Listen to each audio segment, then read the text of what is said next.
4.3 के 3 क्वेश्चन हो गए थे, तीनों क्वेश्चन में आपको रूट निकालने थे।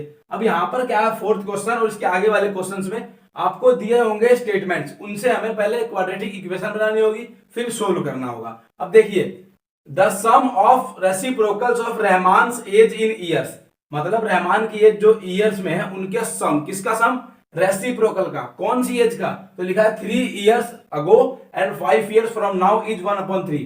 कहने का मतलब 3 साल पहले और 5 साल बाद वाली जो एज है ना रहमान की, उसके रेसिप्रोकल का सम 1/3 है। फाइंड हिज प्रेजेंट एज, उसकी प्रेजेंट एज हमें बतानी है।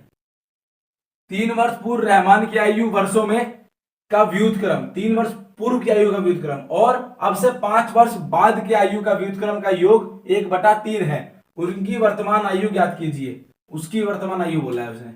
अब देखिए जरा कैसे निकलेगी, सिंपल जो हमसे पूछा है पहले वो मान लिया जाएगा। So let Rahman present age, मतलब माना रहमान की प्रेजेंट एज, माना रहमान की वर्तमान आयु, माना रहमान की वर्तमान आयु क्या हो जाएगी, x ईयर्स, हिंदी वाले क्या लिखेंगे, x वर्ष। अब देखिए, अब हमें 2 और आयु दी हुई है, एक 3 साल पहले वाली और एक 5 साल बाद वाली, तो आप लिखोगे पहले 3 years ago Rahman's, 3 years ago Rahman's age, मतलब 3 साल पहले की रहमान की एज क्या होगी, मतलब रहमान की 3 वर्ष पूर्व आयु, 3 वर्ष पूर्व आयु, मतलब 3 वर्ष पहले आयु क्या होगी, तो देखो अभी x है, 3 साल पहले क्या होगी, x - 3 इयर्स, ये तो कोई है नहीं, ये सिंपल सी बात है, अभी जितने का है वो 3 साल पहले उसमें से 3 साल कम ही तो होगा, तो 3 साल पहले x - 3 इयर्स हो जाएगी। ऐसे ही आप 5 साल बाद दिया हुआ है तो 5 years from now, 5 years from now, 5 years from now Rahman's age, 5 साल बाद क्या होगी रहमान की एज, रहमान्स एज, ऐसे लिखेंगे रहमान की 5 वर्ष बाद आयु, तो 5 वर्ष बाद सिंपल सी बात है क्या हो जाएगी, x जमा 5 इयर्स। अब देखिए हमें क्या दिया है क्वेश्चन में, अकॉर्डिंग टू क्वेश्चन, प्रश्नानुसार, तो क्या दिया है हमें ये दिया है कि इन दोनों आयु का, जो 3 साल पहले वाली है और जो 5 साल बाद वाली है, इनका रेसिप्रोकल का सम 1/3 है, व्युत्क्रम का सम 1/3 है, योग 1/3 है। व्युत्क्रम मतलब उल्टा, तो x - 3 का उल्टा क्या हो जाएगा, 1/x - 3, तो 1/x - 3 प्लस में 1/x + 5, इन दोनों की आयु का व्युत्क्रम का रेसिप्रोकल का सम बराबर है 1/3 के। अब यहां से आपको इक्वेशन बनानी है और सोल्व करना है। कैसे बनती है इक्वेशन, वही पहले आप नीचे वाले का एलसीएम लेके सोल्व करेंगे, x + x - 3 इंटू में x + 5, एलसीएम लेंगे तो यहां बचेगा x + 5 और यहां x - 5, करा था ना थर्ड क्वेश्चन में ही। एलसीएम लेंगे, अब इसको इससे भाग देंगे, 3 वाला कट जाएगा, +5 वाला बच जाएगा, ऐसे यहाँ पे +5 वाला कट जाएगा, x - 3 बच जाएगा। अब अगला काम क्या है हमारा, सोल्व करना, ऊपर नीचे सोल्व कीजिए, ऊपर हो गया x और x 2x, और ये 5 में से 3 गया, प्लस का 2 बराबर बटे में, पहले बटे में इसकी गुणा करेंगे तो x × x, x² minus x की गुणा 5 से करेंगे तो 5x, पहले इसकी इन दोनों से करेंगे फिर इसकी इन दोनों से, -3x - 15, उसके बाद क्या है अगला, सामने है आपके 1/3, अब वही क्रॉस मल्टीप्लाई कर देंगे, पहले इसको सोल्व कर दो, और तो 2x + 2 बटे x², 5 में से 3 गया, 2x माइनस का 15, अब 1/3। अब इसको आगे सोल्व भी करना है, इसको इससे मल्टीप्लाई करनी है, इसको इससे मल्टीप्लाई करनी है, और जो इक्वेशन आएगी उसका आपको सॉल्यूशन निकाल देना है, रूट्स निकाल देने हैं। कैसे निकलेंगे रूट्स, वो आपका मन है, कैसे भी मेथड से निकालिए आप, फैक्टराइजेशन मेथड से अगर निकल सकता है तो उसी से निकाले पहले, अगर आपको साफ साफ मिल रहे हैं फैक्टर्स तो उसी से निकालें, बाकी तो चलो कर ही देता हूं, इसको रुको ऊपर वाला मिटा देता हूं, देखो जरा क्वेश्चंस मिटा देता हूं।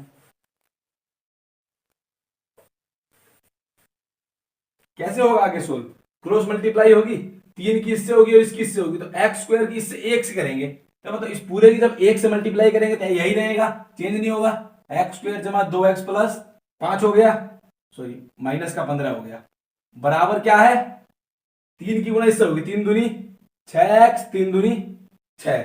अब देखिए सबको इधर लाएंगे, ये एक्स स्क्वायर था प्लस का 2x और माइनस का 15 तो था ही, ये माइनस का 6x और माइनस का 6 हो जाएगा इधर आके।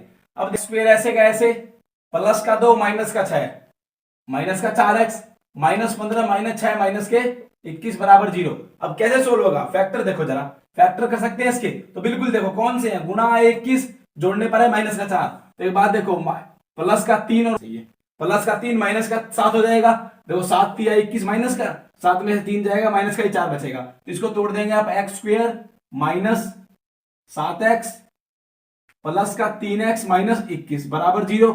आगे सोल्व करेंगे इसको, तो यहां सोल्व करता हूं, इन दोनों में कॉमन लेंगे x, तो क्या बचेगा x माइनस 7, बाहर कॉमन लेंगे 3, क्या बचेगा x माइनस 7 बराबर 0। तो ये x माइनस 7 गुणा x प्लस 3 बराबर 0, और एक बार x माइनस 7 बराबर 0, एक बार x प्लस 3 बराबर 0। अब एक बात याद रखना, x की वैल्यू 2 आएंगी हमेशा, लेकिन क्या दोनों ली जाएंगी, देखो x बराबर माइनस 3 है और x हमने क्या माना है, एज मानी है ना, आयु, क्या कभी आयु माइनस में हो सकती है, किसी की उम्र माइनस में हो सकती है नहीं ना, तो आप इसे लिख देंगे कि इम्पॉसिबल, या फिर लिख देंगे age can not be negative, age can't be negative, Hindi में लिखेंगे आयु नकारात्मक नहीं हो सकती है, इसीलिए एक्स की वैल्यू ये मान के रहमान की वर्तमान आयु, let Rahman present age is equal to 7 years हो जाएगी, बस सिंपल। तो वही एक इक्वेशन बनानी है आपको और सोल्व करनी है, क्वाड्रेटिक इक्वेशन बनते आपको रूट्स निकाल देने हैं, फैक्टराइजेशन मेथड से निकालो या फिर आप क्वाड्रेटिक फॉर्मूले से निकालो, आपकी। Question 5, in a class test the sum of Shefali's marks in mathematics and English is 30, मतलब एक क्लास टेस्ट में शेफाली के मैथ्स के मार्क, गणित के मार्क अंक और इंग्लिश के अंक का योग 30 था। देखो हिंदी में क्या होगा कि एक कक्षा के टेस्ट में शेफाली के गणित के अंक और अंग्रेजी के अंक का योग 30 है, दो सब्जेक्ट में जो उसको अंक मिले उनका योग 30 है, सम 30 है। Had she got 2 marks more in mathematics, मतलब यदि उसे गणित में 2 अंक अधिक मिले होते, 2 मार्क्स मोर मिले होते, and 3 marks less in English, और अगर 3 मार्क्स लेस, 3 मार्क कम मिले होते, 3 अंक कम मिलते इंग्लिश में, the product of their marks would have been 210, मतलब तो उनके जो मार्क्स का जो प्रोडक्ट है, जो उनके अंकों का गुणनफल है वो 210 हो जाता। Find her marks in 2 subject, उसके दोनों सब्जेक्ट में मार्क्स बताने हैं आपको, कैसे निकालेंगे, तो दोनों सब्जेक्ट के मार्क्स मानेंगे। अब देखो दोनों के सब्जेक्ट के जो अंक मानेंगे वो एक्स वाई नहीं मान सकते, जैसे एक एक्स और एक वाई नहीं मान सकते, जैसा कि हमने 3rd चैप्टर में किया था। क्यों, क्योंकि हमें तो यहाँ पर क्या बनाना है, क्वाड्रेटिक इक्वेशन बनानी है ना। देखो और वैसे भी जब भी हमें दोनों चीज जो हमसे पूछी है, जैसे कि 2 सब्जेक्ट में मार्क्स पूछे है ना, अगर इनके दोनों के बीच में कोई रिलेशन दिया हुआ है तो हम हमेशा उनको एक ही वेरिएबल में मानते हैं, 2 में नहीं मानते। कैसे, समझो, रिलेशन कैसे दिया है कि दोनों सब्जेक्ट की जो मार्क्स का सम है वो क्या है 30 है, तो दोनों अंकों का योग जो है वो 30 है, तो सीधी सी बात है क्या हो जाएगा, अगर एक मैंने एक्स माना दूसरा क्या हो जाएगा, ऑटोमेटिक 30 में से एक्स घट के आएगा ना, तो इसीलिए इसमें दूसरे वेरिएबल की जरूरत नहीं पड़ेगी, आप सीधा मानेंगे late Shefali's marks in mathematics, मतलब क्या, माना, हिंदी में लिखेंगे माना शेफाली के गणित में अंक, तो मान लिया शेफाली के गणित में अंक क्या है, ये हमने मान लिया कि उसके एक्स अंक मिले हैं गणित में, ठीक, गणित में एक्स अंक मिले उसको, तो क्या हो जाएगा ऊपर वाली लाइन पूरी कि Shefali's marks in English, Hindi वाले क्या लिखेंगे, शेफाली के अंग्रेजी में अंक, स्टेटमेंट तो लिख लेंगे ना आप, शेफाली का अंग्रेजी में अंक, शेफालीज मार्क्स इन इंग्लिश। अब देखिए जरा क्या होंगे, तो 30 माइनस एक्स होगा, क्यों होगा, क्योंकि दोनों का सम तो 30 है ना, बहुत सिंपल सी बात है कि अगर मान लो दोनों का सम 30 है, अगर एक 10 है दूसरा क्या होगा, ऑटोमेटिक 30 में से 10 घट के 20 होगा दूसरा, तो जब भी 2 चीजों का सम दिया हो तो एक हमने मान लिया, दूसरा क्या होता है उस सम में से घट के आता है, तो x मान लिया 30 में से x घट के आएगा ये। अब मुझे क्या कह रहा है, देखो अकॉर्डिंग टू क्वेश्चन लिखते हैं प्रश्नानुसार, तो प्रश्नानुसार ये कह रहा है मुझसे कि अगर उसे मैथमेटिक्स में, गणित में 2 मार्क्स मोर मिलते, 2 अंक अधिक मिलते। तो अभी कितने मिले, x मिले, 2 अधिक मिलते मतलब प्लस में 2 मिलते है ना, और उसे इंग्लिश में 3 कम मिलते। तो अभी इंग्लिश में कितने मिले, 30 माइनस एक्स, 3 और कम मिलते। तो अगर उसको 2 अधिक मिलते, इसमें मैथ्स में, इंग्लिश में 3 कम मिलते, तो इन दोनों अंकों का जो गुणनफल है, जो प्रोडक्ट है, किसके बराबर आता, 210। यही तो दिया है कि 2 इसको ज्यादा मिलते इंग्लिश में, 3 इसको, तो 2 इसको ज्यादा मिलते हिंदी में, 3 इसको कम मिलते इंग्लिश में, तो दोनों का गुणनफल 210 होता। तो बस हमने यही कर दिया। पहले इसको सोल्व करो, x प्लस 2, तो ऐसे कैसे, ये 30 में से 3 गया, 27 माइनस x हो जाएगा बराबर 210। यहां से हमें अब इक्वेशन बनानी है, कैसे बनेगी, x की गुणा होगी इससे 27x, x की इससे गुणा होगी माइनस का x स्क्वायर, अच्छा उसके बाद 2 किससे गुणा होगी, प्लस का 54, 2 किससे गुणा होगी, माइनस का 2x बराबर 210। x और पहले तो ये वाला लिख दो, x स्क्वायर लिख दो पहले, माइनस का x स्क्वायर, 27x में से 2x गया तो 25x प्लस का बच गया। अच्छा उसके बाद आपका ये बचा प्लस का 54 और इधर आ गया माइनस का 210। देखो सिंपल काम कर रहे हैं, x वाले में x वाला जोड़ दिया, 210 इधर ले आए। ये है आपका क्या बचा, इधर देखो, माइनस का x स्क्वायर प्लस 25x, देखो प्लस 54 माइनस 210, तो क्या बचेगा, माइनस का 156 बराबर 0। एक्स स्क्वायर माइनस नहीं हो सकता, तो आप माइनस 1 से गुणा कर दो सभी को, ये वाला कभी माइनस नहीं हो सकता, तो ये हो जाएगा x square minus 25x plus 156 बराबर 0। अब देखो इसको फैक्टर कर दें, ये देखो माइनस का 25 चाहिए और प्लस का 156 चाहिए, तो माइनस 13 और माइनस 12 होता है। देखो दोनों ही गुणा, प्लस का 156 आएगी, जोड़ने पर माइनस 25 आएगा। अब क्या कर देंगे, x square minus 13x minus 12x plus 156 बराबर 0। एक्स स्क्वायर, यहाँ पे x कॉमन आ जाएगा इन दोनों में, तो x माइनस 13, 12 कॉमन आ जाएगा तो x माइनस 13। देखो माइनस का ही 12 कॉमन लेंगे, क्यों, क्योंकि x वाला प्लस का ही लाना है हमें, तो अगर प्लस 12 कॉमन लेंगे तो ये माइनस का आ जाएगा, जो कि फिर ये दोनों एक जैसे नहीं हो पाएंगे। अब उस बराबर में 0, एक बार x माइनस 13 और एक बार x माइनस 12 बराबर 0, x बराबर 13 और x बराबर 12। अब देखो दो वैल्यू आई ना निकल के, तो अब देखो अब x की वैल्यू 13 माने या 12 माने, अब अगर कोई सी एक नेगेटिव होती तब तो आप सीधा लिख देते कि नंबर जो है वो नेगेटिव नहीं हो सकते, ये कैंसिल आउट हो जाता, मतलब इम्पॉसिबल हो जाता। लेकिन आप इस केस में क्या करेंगे, आप दोनों वैल्यू मानेंगे क्योंकि दोनों ही प्लस का ही है, आप ऐसे लिखेंगे। देखो बता रहा हूं कैसे लिखेंगे, लिखेंगे इफ, मतलब if marks Shefali's marks in mathematics is equal to 13, मतलब यदि शेफाली के गणित में अंक 13 है, then Shefali's marks in English 17, मतलब यदि गणित में अंक 13 है तो शेफाली के इंग्लिश में अंक 17 है, और यदि गणित में 12 है तो इंग्लिश में 18 है। कुल मिला के या तो इसमें 12 इसमें 18 या इसमें 13 इसमें 17 है, दोनों में से कोई सा एक है, क्योंकि दोनों वैल्यू निकल के आई है, दोनों ही हम मान सकते हैं, इसमें से कुछ भी हो सकती है। 6th क्वेश्चन देखिए इसका, the diagonals of a rectangular field is 60 meters more than the shorter side, मतलब रेक्टेंगल क्या होता है, देखो ऐसा होता है रेक्टेंगल, देखो ये रेक्टेंगुलर फील्ड है, इसमें कह रहा है कि जो इसका डायगोनल है ना, जो इसके डायगोनल है ये 60 मीटर मोर है, किससे, शॉर्टर साइड से। शॉर्टर साइड कौन सी होती है, एक ये साइड होती है, ये साइड होती है, इसको लेंथ कहते हैं, इसको ब्रेड्थ कहते हैं। तो लेंथ आपकी लार्जर वाली होती है और ये शॉर्टर साइड होती है ब्रेड्थ। तो क्या कह रहा है कि 60 मीटर ज्यादा है ये शॉर्टर साइड से डायगोनल।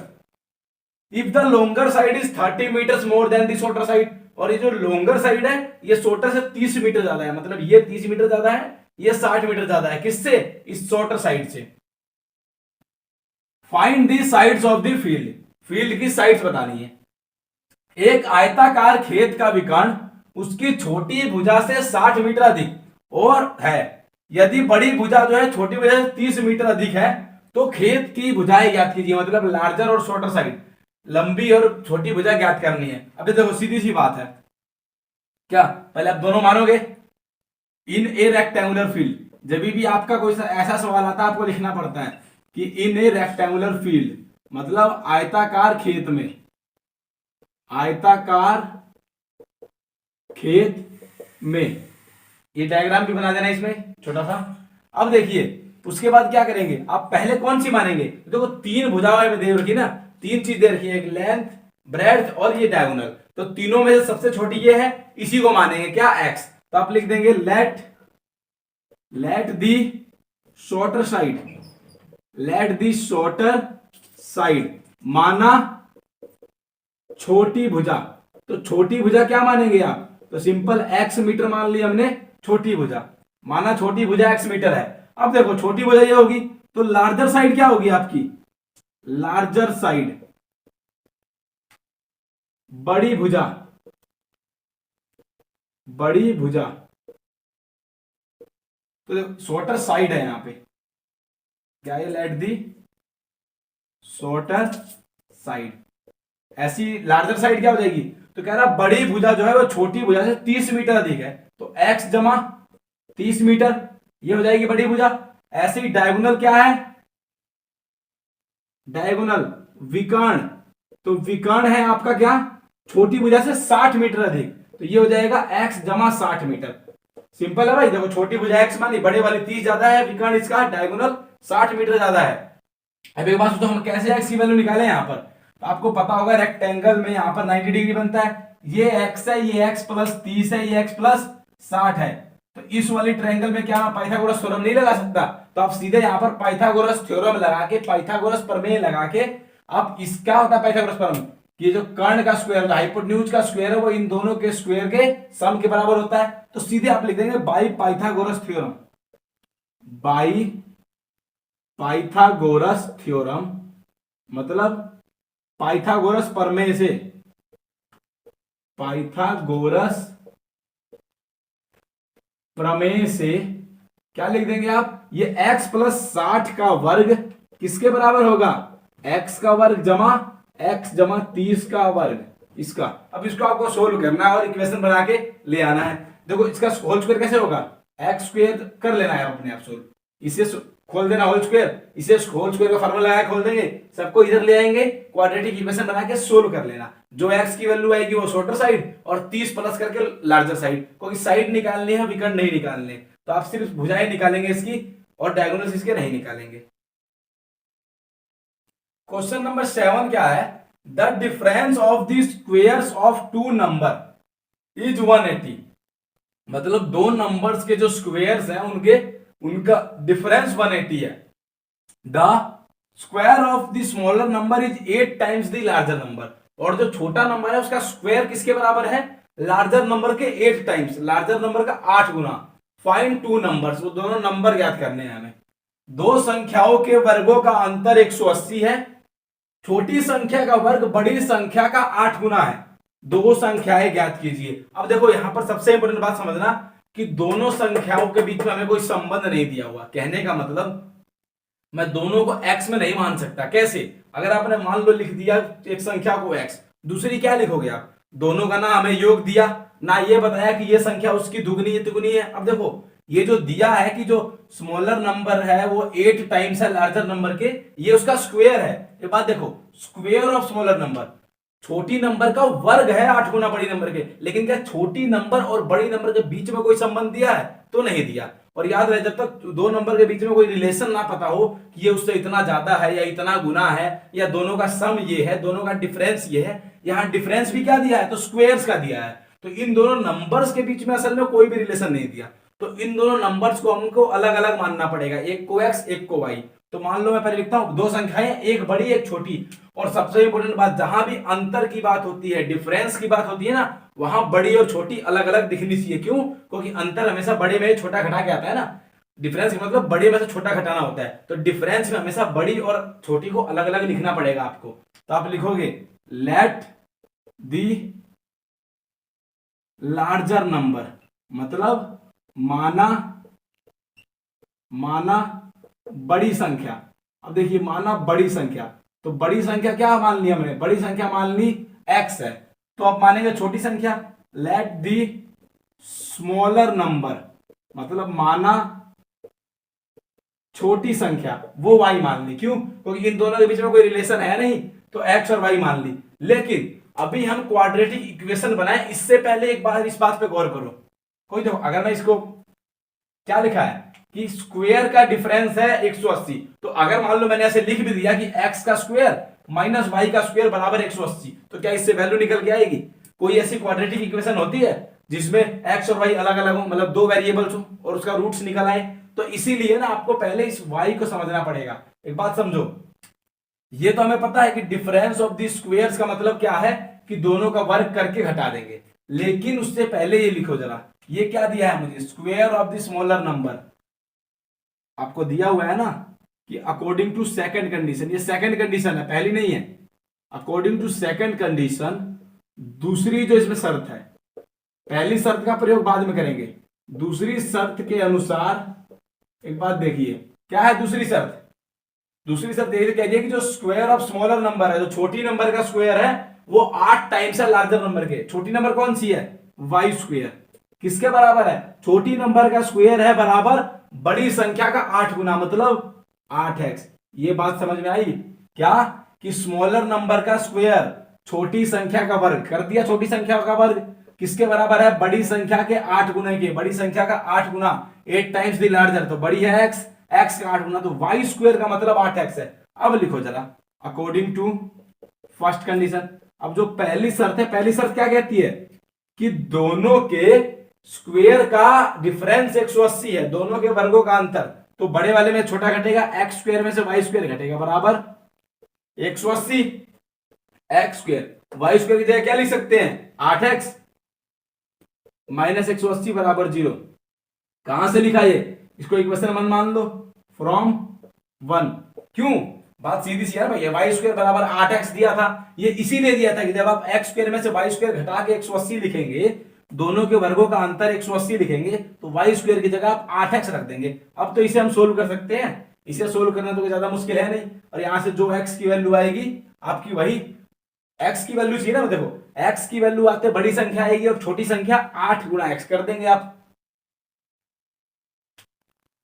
तो करते हैं इसको आगे, देखो क्या करेंगे, इस वाले को ब्रेक करेंगे, गुणा है 180, जोड़ने पर है माइनस का 8, तो एक बात देखो 18 ढाई 180 होता है, अगर मैं माइनस का 18 कर दूं तो माइनस का 8 आएगा और गुणा करने पर माइनस 180 आएगा, तो माइनस 18x और 10x में तोड़ देंगे, x square minus 18x plus 10x, वही फैक्टराइजेशन मेथड, और माइनस में 180 बराबर 0। अब देखो जरा, यहां कॉमन आएगा x, तो x माइनस 18, यहां क्या कॉमन आएगा 10, तो क्या आएगा x माइनस 18 बराबर 0।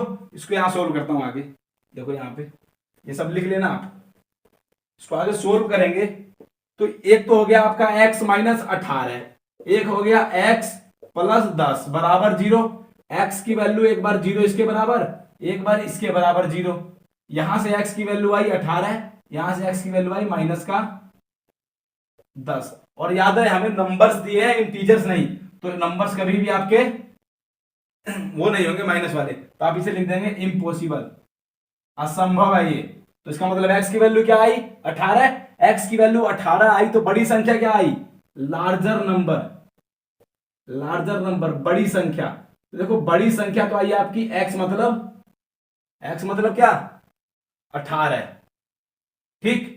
अब एक बात देखना जरा, बड़ी संख्या तो निकाल दी आपने 18, लेकिन अब छोटी संख्या कैसे निकले, तो देखो छोटी संख्या निकालने के लिए एक बात देखो जरा, स्मॉलर नंबर निकालना थोड़ा आसान नहीं है इतना, देखो स्मॉलर नंबर में क्या करना पड़ेगा आपको, जब छोटी संख्या निकालनी है तो छोटी तो हमने y मानी है, लेकिन y की वैल्यू नहीं निकली मेरी, x की 18 निकली है, तो यहां पर भरो जरा एक बार, y स्क्वायर बराबर किसके है 8x, मतलब 8 गुना 18, तो y स्क्वायर बराबर 144, तो y का मान क्या आएगा 12 नहीं आ जाएगा, 144 का स्क्वायर रूट, तो y का मान 12 है, इसका मतलब स्मॉलर नंबर 12 है, बड़ी वाली नंबर 18 है। तो याद रखना जब x की वैल्यू आएगी तो बड़ी संख्या तो सीधे निकल जाएगी 18, लेकिन छोटी संख्या यहां पर वैल्यू पुट करके आएगी, जब छोटी संख्या निकालोगे ना तो y स्क्वायर बराबर 8 गुना x करोगे, उसके बाद y निकालने के लिए इसका स्क्वायर रूट कर दोगे, तब जाके आपकी 12 वैल्यू आएगी छोटी संख्या की, और बड़ी की तो डायरेक्ट आ जाएगी 18।